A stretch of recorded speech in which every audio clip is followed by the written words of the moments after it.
30절까지의 말씀입니다.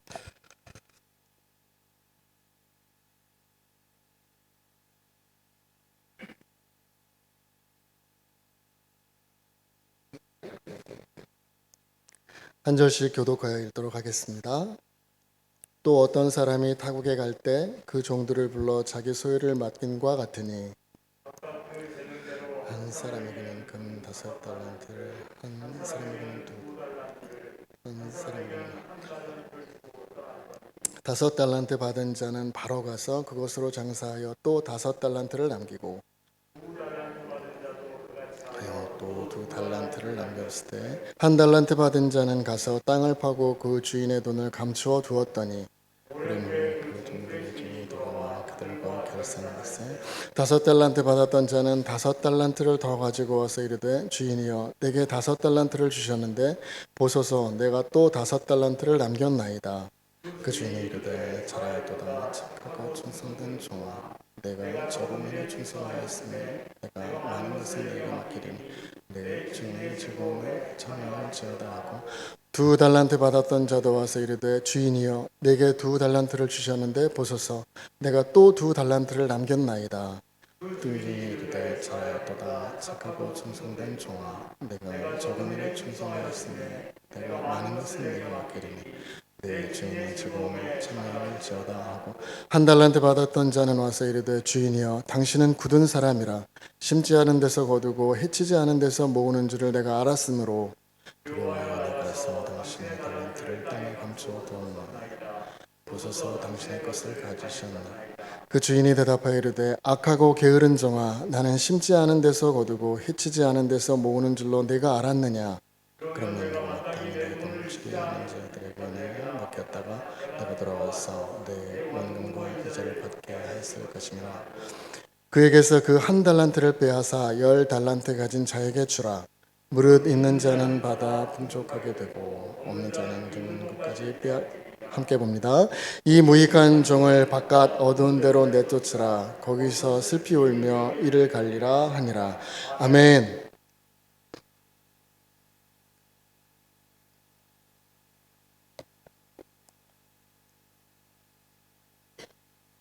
오늘 말씀은 우리에게 많이 친숙한 말씀입니다.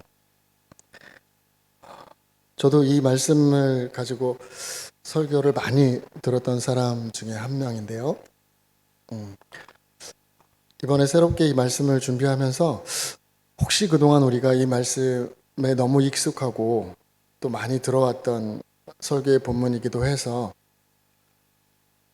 사실은 그 유치부, 아동부, 중고등부 할 것 없이 어린이들에게도 많이 그 설교로 다뤄지는 그런 말씀이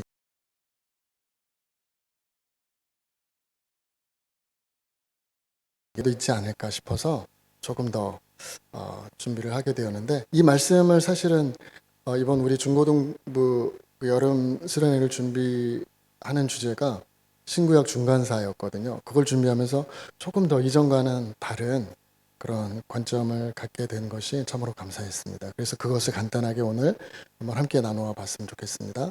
이야기는 우리가 다 알고 있는 것들이어서 우선 우리가 꼭 알고 있어야 할 것 몇 가지를 먼저 말씀드리도록 하겠습니다. 첫 번째 달란트인데요. 이 달란트가 정확하게 어느 정도의 가치를 가진 이 달란트는 무게를 재는 단위이기도 했지만 여기 이 우리 본문에서 사용된 달란트는 그 돈, 화폐라고 생각하시면 되는데 그 정도가 어느 정도이냐면 예수님 당시에 그 로마에서 통용되던 화폐가 그대로 통용되었는데 그 순서를 보면 가장 높은 가장 큰 단위가 달란트이고요. 그 밑에가 미나예요. 미나. 그 다음이 데나리온. 이건 드라크마라고도 하는데 드라크마는 헬라식이고 데나리온하고 드라크마는 똑같아요. 똑같은 거라고 생각하시면 되고 데나리온 밑에가 아사리온, 그 다음에 고드란트, 렙돈. 렙돈이 가장 작은 단위인데 기준을 얼마로 잡느냐에 따라서 많이 차이가 있지만 일단은 한번 요즘 현 시세에 맞춰서 한번 그 누가 계산을 해놓은 것이 있더라고요. 그래서 그걸 한번 소개를 해드리도록 하겠습니다. 1데나리온이 한 사람이 하루 동안 일하고 받는 품삯이라고 우리가 알고 있어요. 그렇죠? 근데 그거에 비해서 달란트는 그 사람, 그러니까 한 사람이 어떤 사람이 하루를 일하고 받는 품삯이 1데나리온이라면 그 사람이 20년간 일한 액수가 1달란트예요. 그러니까 20년 연봉이라고 생각하시면 돼요. 이 데나리온을 16만 원으로 만약에 계산을 한다면 제가 오늘 한번 이게 최근 것을 검색을 해봤더니 우리나라 그 평균 연봉이 성인의 평균 연봉이 연령대마다 다르고 남녀도 차이가 있는데 대체적으로 보니까 한 4,500만 원 그 언저리더라고요. 4,300만 원에서 4,800만 원 그 사이던데 물론 더 많은 사람들도 많이 있지만 평균을 딱 내보면 그 정도로 하면 1데나리온을 그러니까 하루 노동하고 받을 수 있는 돈을 한 16만 원 정도로 계산할 수 있더라고요. 그걸로 계산해 보니까 1데나리온은 16만 원이고 데나리온보다 하나 더 높은 이것의 100배인 문화는 1,600만 원이 돼요. 그리고 1달란트는 약 10억 가량이 됩니다. 1달란트가 10억이에요. 뭐 정확하게는 만약에 4,300만 원 혹은 4,000 뭐 그 정도로 계산하면 10억이 조금 안 되겠지만 어쨌든 그 정도 되는 금액이고 아사리온이 한 1만 원 정도 16분의 1이니까요. 데나리온에 고드란트는 2,500원 렙돈이 1,250원 그러니까 두 렙돈이 한 고드란트거든요. 그러니까 가난한 과부 이야기를 주님께서 말씀하실 때 두 렙돈을 헌금궤에 넣었던 두 렙돈 그러니까 2,500원을 헌금했는데 그게 자신의 재산의 전부였던 거예요. 근데 당시 그 예수님 당시에 이 과부가 살았던 그 당시에 자신의 그 죄를 속죄함 받기 위해서 드릴 수 있는 그 속죄제로 가장 저렴한 것이 비둘기인데요. 예수님도 어렸을 때 비둘기로 제물을 드렸죠. 그 비둘기가 약 9만 원 정도 했다고 해요. 가장 저렴한 비둘기가. 그러니까 이 여인은 그 당시의 종교 시스템 안에서는 속죄받을 수 있는 길이 없었어요. 평생. 살 수가 없는 거예요. 비둘기를. 자신의 총 재산이라고는 2,500원인데 9만 원짜리 비둘기를 살 수가 없어요. 만약에 아이라도 한두 명 더 있으면 뭐 27만 원 막 이렇게 곱하기를 해야 되는 거니까. 네, 그랬다고 합니다. 그러니까 1달란트는 굉장한 돈이에요. 큰 돈. 그러니까 지금 여기 보면 5달란트 받고 2달란트 받고 1달란트 받은 사람이 있는데 저도 예전에 이 오류에 빠졌었는데 이 숫자에 속으시면 안 돼요. 숫자는 일단 버리세요. 왜냐하면 예수님 당시에 이 말씀을 들었던 그 자리에 있었던 청중들도 1달란트라는 돈의 이 액수나 가치가 체감이 안 돼요. 일평생 볼 수도 없는 돈이에요. 저도 태어나서 지금까지 10억을 본 일이 없어요. 제가 그러면서 이 그 말씀을 준비하면서 제가 뭐 곰곰이 생각해 봤어요. 저도 그래도 직장 생활도 좀 했고 이렇게 했는데 순수하게 정말 내 돈으로 순수하게 정말 내가 소유한 돈으로 내가 가장 많이 소유하고 다녔던 돈 액수가 얼마일까 생각해 봤더니 물론 정확한 건 아닙니다. 제 기억에 의존해 볼 때 한 10만 원 정도였던 것 같아요. 그 이상은 가지고 다녀본 일이 없어요. 제 돈으로. 물론 이렇게 수중에 이렇게 소유하고 있는 건 말고 뭐 저축되어 있는 거라든가 아니면 금액으로 환산할 수 있는 다른 어떤 것들도 있었겠지만 근데 뭐 따져보니까 사실 그런 것들도 저는 제 명의로 된 건 하나도 없거든요. 따져보니까 제가 정말 순수하게 제 것으로 지니고 다녔다니까 그런 기억이 거의 없더라고요. 그러면서 난 참 소박하게 살았구나 그런 생각을 했었는데 10억이라는 1달란트의 돈은 상상할 수도 없는 액수인 거예요. 근데 이 돈을 지금 누가 누구에게 주었어요? 주인이 하인에게 주었어요. 그러면 이 자리에 듣고 있던 사람들의 생각 속에 제일 먼저 탁 떠오르는 것은 말도 안 돼. 예수님은 원래 비유로 어떤 것을 말씀하실 때 비유라고 하는 게 그런 거잖아요. 내가 전달하고자 하는 주제가 명확하게 전달되고 오해 없이 명확하게 전달되고 그것이 쉽게 풀어질 수 있도록 비유로. 원래 비유라는 말의 원어의 뜻은 곁에 둔다는 뜻이에요. 이렇게 곁에 둔다는 건 눈에 보이지 않을 때는 굉장히 추상적인 것이어도 막상 이렇게 눈앞에 뭔가가 비교할 수 있는, 견줄 수 있는 어떤 것이 이렇게 주어지면 구체적이 되잖아요. 비유가 원래 그런 뜻이거든요. 곁에 놓는다는 뜻이에요. 근데 여기 비유는 좀 이상해요. 성격 자체가. 당시 듣는 모든 사람들이 체감할 수도 없고 이해할 수도 없는. 물론 당시 풍수를 볼 때 그 주인이 하인에게 일정량의 돈이나 토지를 맡겨서 재산을 증식하고 불리게 하는 일들이 관행적으로 있어 왔던 것은 사실이에요. 실제로 그런 일들이 있었어요. 근데 그것도 상식적인 선에서 큰 손해가 없는 정상적인 주인이라면 그런 거잖아요. 근데 여기서는 상식 훨씬 바뀐 데다가 상상할 수도 없는 액수를 주인이 종들에게 맡겨놓고 감독을 하는 게 아니라 떠나버렸어요. 그러니까 당시 이 이야기를 듣는 사람들은 다 하나같이 뜬구름 잡는 것 같은 소리인 거예요, 사실은. 근데 주님은 이 말씀을 왜 하셨을까요? 굉장히 이상한 지점이에요. 이 말씀이 마태복음 25장에 나오는데 그 앞과 그 뒤가 또 재미있어요. 그 앞이 이 이야기 전에가 어떤 이야기가 있냐면 슬기로운 다섯 처녀와 어리석은 다섯 처녀 이야기가 나와요. 신랑을 기다리는. 근데 우리가 생각하는 결혼하고는 조금 많이 달라서 형식 자체가 유대인들의 그 결혼 풍습은 그 당시에는 먼저 남자가 결혼하고 싶은 여자의 집을 찾아가서 지참금을 지불하고 정혼을 한 상태에서 당신을 데리러 오겠다고 약속을 하고 자신의 집으로 돌아가 버려요. 가서 뭘 하냐면 그 여인을 데려와서 살 집을 장만하는 거예요. 근데 대부분 그게 1년이나 그 이상도 걸렸다고 해요.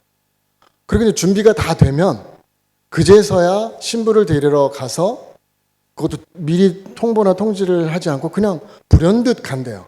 그러면 그동안 믿고 기다렸던 신부는 불현듯 신랑을 맞이하고 또 그렇게 신부를 데리고 가서 그 신랑 집에서 7일 동안 잔치를 벌이고 마지막 7일째 되는 날에야 하객들에게 신부를 이렇게 소개하는 거예요.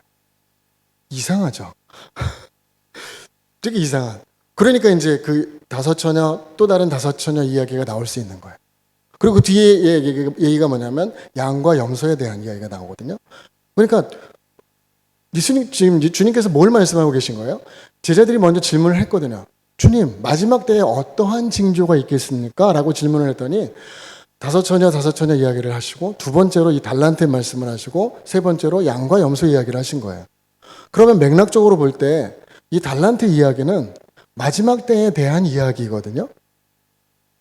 그런데 상상도 할 수 없는 금액들을 주인이 하인들에게 맡겨놓고 떠나버리고 이상한, 잘 이해가 안 되잖아요. 앞뒤 맥락하고 맞질 않잖아요. 도대체 달란트가 만약에 우리가 일반적으로 우리의 일반적인 정서로 이해할 수 있는 그런 이야기들이라고 가정한다면 그렇게 세 명의 주인에게 각각 다른 재능대로라고 했어요. 이 재능은 헬라어로는 두나미스더라고요. 두나미스. 다이너마이트라는 뜻이에요. 두나미스. 그 다이너마이트의 어원이 두나미스예요. 폭발력, 그러니까 재능, 권능 원래 이런 뜻이거든요. 근데 재능대로 이렇게 각각 다섯, 둘, 하나로 나누어주고 주인은 가버렸어요. 언제 내가 몇 월 몇 시에 오겠다는 약조도 없이 그냥 가버렸어요. 마치 신랑이 내가 꼭 당신을 데리러 오겠소라고 약조하고 떠나버리는 것처럼. 주인도 그렇게 가버렸어요. 그랬더니 우리가 아는 것처럼 5달란트 받은 그 하인은 즉시로 가서 또 5달란트를 남겼고 2달란트도 똑같이 했고 1달란트 받은 사람만 땅속에 고이 감추어 두었다가 주인이 왔을 때 그걸 그대로 돌려주었어요. 주인의 입장에서는 손해는 아니죠. 근데 왜 그렇게 막 꾸짖고 악하고 게으른 종이라고 책망하셨을까요? 이윤을 남기지 않아서? 근데 쭉 읽어보면 그런 뜻이 아니에요. 틀림없이. 이윤과는 상관이 없어요. 그러면서도 책망을 했어요. 근데 이 1달란트 받은 하인이 땅에 1달란트를 감추는 건 그 당시에 그냥 그러니까 있었던 일이에요. 우리가 마태복음 13장도 쭉 읽다 보면 이상한 그 이야기가 하나 나오죠. 누가 이렇게 밭을 막 갈다가 금은 보화를 발견했어. 그랬더니 자기의 모든 소유를 다 팔아서 그 밭을 샀다고 그랬잖아요. 실제로 그 당시에는 내가 가지고 있는 재산을 잃어버리지 않고 간직할 수 있는 방법이 자신만 아는 곳에 감추는 방법밖에 없어요. 그러니까 가서 땅속에 묻어버리고 나만 기억하는 거예요. 근데 그걸 누군가 이렇게 어이구 이게 웬 떡? 그러면서 탁 건져내면 그게 자기 게 되는 거예요. 왜냐하면 자기 거란 원주인이 자기 거라는 보증이 없잖아요. 감추어져. 그러니까 그런 예화들도 나오는. 사실은 현실적인 방법을 선택한 거예요. 뭐 위험을 감수하기 싫어서였는지 어땠는지 잘 모르겠는데 이 한 달란트 받았던 하인도 특별히 잘못한 건 없어요. 그 돈을 뭐 허비했다거나 다 소비해 버렸다거나 한 것도 아니고 받은 그대로 돌려주었는데 그게 왜 책망받을 일이죠? 이상하잖아요. 자, 제가 조금 전에 5, 2, 1 숫자에 속지 말라고 하셨는데 저도 여기에서 벗어나질 못하니까 이 말씀이 도저히 풀리지가 않더라고요. 근데 이 숫자를 탁 떼어버리고 보니까 두 부류로 나뉘어요. 5달란트, 2달란트 받은 하인은 받은 즉시 뭔가를 했어요. 그런데 1달란트 받은 하인만 아무것도 하지 않고 감추어 두었어요. 그냥. 근데 제가 방금 이윤에 관한 뭔가를 더 추가적으로 남기는 엑스트라에 관한 이야기가 아니라고 했잖아요. 더 남기고 남기지 않고는 아무 상관이 없어요. 이 이야기에서는. 그리고 이 달란트는 재능이라는 뜻도 아니에요. 여기에서는. 자, 다시 처음으로 돌아가서 달란트 이야기를 주님께서 하셨을 때 당시에 1차적으로는 당시의 청자들, 당시에 그 말씀을 들은 사람들의 입장에서 먼저 생각해 봐야 돼요. 1차적으로는. 이 사람들이 어떻게 생각했을까요? 제가 처음에 말씀드렸죠. 말도 안 돼. 있을 수 없는 일이고 상상할 수도 없는 일. 근데 그 일이 일어났다면 어떤 생각까지 도달할 수 있었을까요? 이 주인은 적어도 이 3명의 하인을 전적으로 신뢰했구나를 알 수 있는 거예요. 그러니까 이 주인과 하인의 관계는 단지 주인과 하인 계약의 관계가 아니라 전적으로 서로 신뢰하는 관계인 거예요. 그러니까 주인의 입장에서 내가 지금 먼 곳으로 떠나야 되는데 거리낌 없이 그 엄청난 금액을 얼마든지 맡겨놓고 홀가분하게 떠날 수 있는 거예요. 이 신뢰의 관계. 주님께서는 이걸 말씀하시는 거예요. 주님, 마지막 때에 어떤 징조가 있겠습니까? 라고 할 때 이 말씀을 하신 것은 이런 뜻이에요. 신부가 믿고 그 신랑을 기다리듯이 주인이 그 하인들을 믿고 그의 모든 재산을 맡기고 떠났듯이 내가 다시 돌아올 때까지 너희와 나의 관계는 그런 관계여야 된다는 거예요. 뭔가를 해서 뭔가를 더 많이 남기고 많이 남길수록 더 큰 칭찬을 받고 그렇지 않았어요. 우리가 읽은 말씀 그대로 5달란트 받은 하인이 5달란트를 남겼을 때 내가 적은 일에 충성하였다 그랬어요. 2달란트를 받은 사람이 2달란트를 남겼을 때 똑같이 너도 적은 일에 충성하였다 했어요. 평가가 똑같아요. 뭔가를 남기는 데에는 아무런 설령 이건 저의 생각이지만 설령 뭔가를 열심히 하다가 그 달란트를 다 잃어버렸다고 하더라도 이 주인은 책망하지 않았을 것 같아요.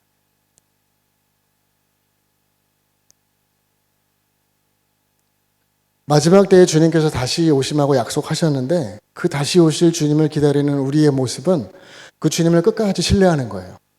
그 신뢰가 왜 중요하냐면 주님이 언제 오실지 알 수가 없어요. 아무도 말해주지 않고 말할 수 없고 주님조차도 그 때와 시는 오직 하늘에 계신 아버지만 알고 아신다고 말씀하셨거든요.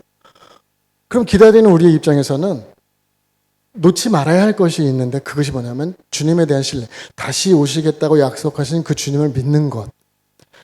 그게 바로 이 달란트 비유에서 주님께서 제자들에게 말씀하시고자 했던 그 말씀인 거예요.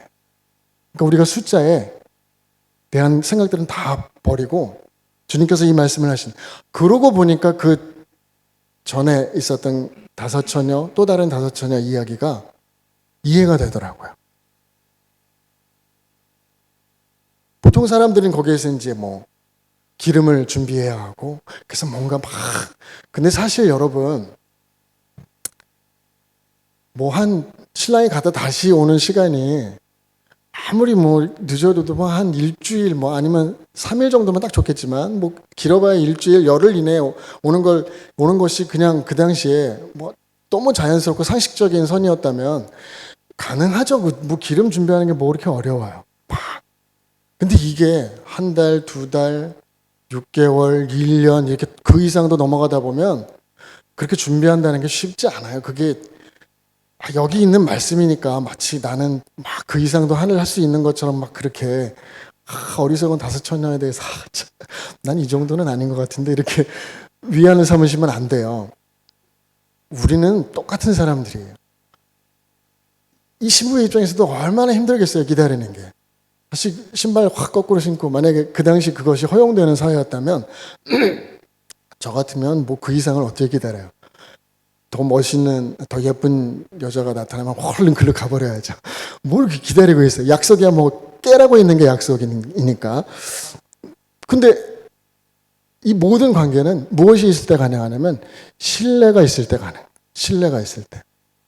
주님께서 우리에게 원하시는 것이 주님이 오시는 그날까지 우리에게 주님께서 만약 너 내가 올 때 그때까지 뭐 어느 사이비 집단에서 이야기하듯이 몇 명 이상을 전도하고 모아놔. 그렇지 않으면 내가 너 그날에 너를 모른 채 할 거야. 이렇게 말씀하시는 주님이었다면 우린 지금 이 자리에 앉아 있으면 안 돼요. 지금 얼른 저 역 앞으로 뛰어나가서 외쳐야죠. 지금이라도 뭔가를 막 가가호호 방문해서 문 두드리면서 그 명수를 채워야죠. 지금 여기 이렇게 앉아 계시면 안 되는 거잖아요. 그렇다고 그 반대로 우리가 아무것도 하지 않아도 된다는 뜻은 아니라는 거 아시죠? 주님께서는 신뢰가 바탕이 되면 마치 그거하고 똑같아요.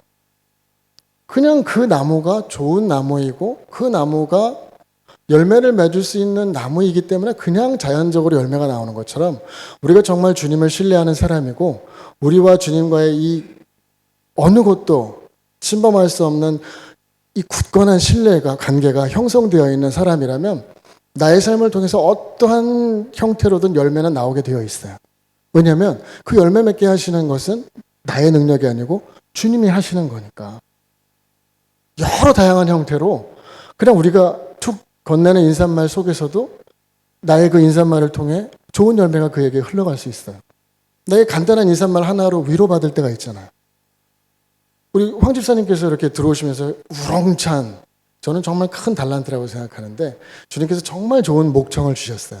왜 저에게는 저런 목청을 안 주셨나 모르겠어요. 저는 노래를 한두 곡만 불러도 벌써 목이 확 잠기거든요. 그래서 굉장히 힘이 들고 요즘은 가사를 도저히 못 외우겠어요. 아무리 노력해도. 그래서 이 돋보기가 없으면 이 앞에 있는 그 악보가 잘 안 보여서 자꾸 가사를 실수해요.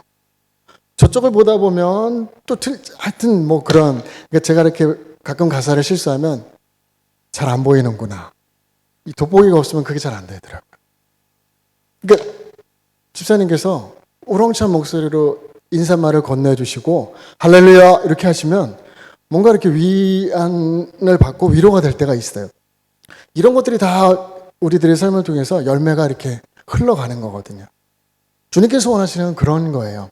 너와 나의 관계가 마지막 그때까지 이 흔들림 없는 신뢰의 관계가 그대로 유지만 된다면 너의 삶은 어떠한 모습으로든 어떠한 형태로든 늘 내 안에 있는 것이고 내가 본 주이고 너희가 가지이기 때문에 그 가지를 통해서 많은 열매가 세상 사람들에게 흘러가게 될 거야. 이거를 약속해 주시는 거예요.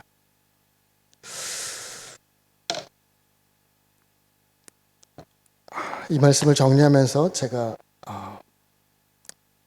세안했던 누가복음 15장에 나왔던 그 말씀을 잠깐 나누고 마치도록 하겠습니다.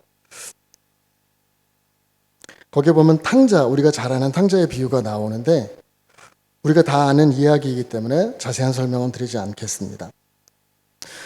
떠났던 둘째 아들이 아버지로부터 미리 상속받은 그 모든 재산을 다 허비하고 정말 거지 꼴이 되어서 아버지에게로 돌아왔을 때 아버지께서 저 멀리에서부터 아들인 것을 알고 달려와서 그 아들을 안고 끌어안고 입 맞추고 너무너무 기뻐하는 그 모습들이 있었거든요. 근데 그것이 마치 오늘 읽었던 우리 이 달란트 비유에 나온 주인의 모습과도 저는 굉장히 닮아 있다고 생각해요. 주인이 먼 길을 떠나다가 돌아왔을 때 뭔가를 더 내가 주고 떠났던 그 이상의 것을 남겼기 때문에 기쁜 것이 아니라 그냥 다시 만날 수 있어서 좋은 거예요. 이 신뢰의 관계, 우리가 이제껏 지내오면서 함께 나누었던 이 친밀한 교제, 신뢰를 기반으로 한 서로 그 흉금을 나눌 수 있는 주인과 하인의 관계를 떠나서 정말 친구처럼 그렇게 정말 신실한 이런 관계를 함께 유지하고 함께 나눌 수 있었던 그 관계 가운데로 다시 내가 돌아왔다는 것 자체가 너무 기뻤을 거예요. 아버지의 마음도 그런 거잖아요. 아들은 아들의 입장에서 너무 죄송하고 해서 그런 말씀을 드렸겠지만 아버지는 그 모든 것이 다 필요 없었어요. 죽었던 아들이 다시 살아왔으니 나에게 모든 것이 이 관계의 회복을 이 아버지가 기뻐하는 것처럼 주님께서 원하시는 것은 바로 그런 거예요. 우리가 주님과 어떠한 관계에 있는지가 주님은 늘 관심. 예수 그리스도를 통해서 하나님께서 우리 사이에, 하나님과 우리 사이에 이루고자 하시는 것이 그 관계의 회복이거든요. 깨어진 관계의 회복, 끊어진 관계의 회복. 하나님과 우리 사이에 사망의 권세가 들어와 버렸잖아요.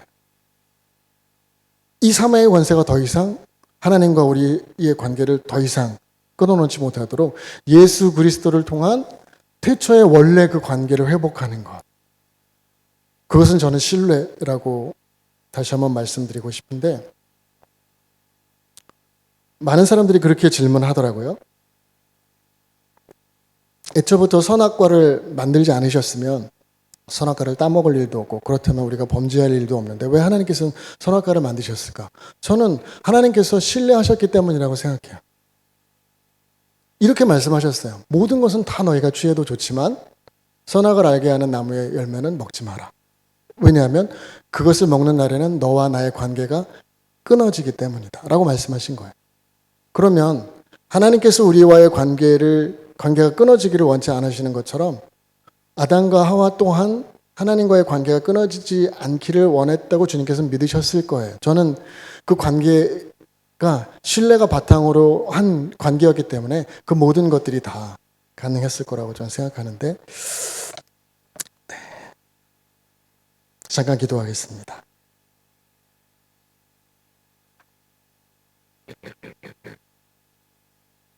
하나님,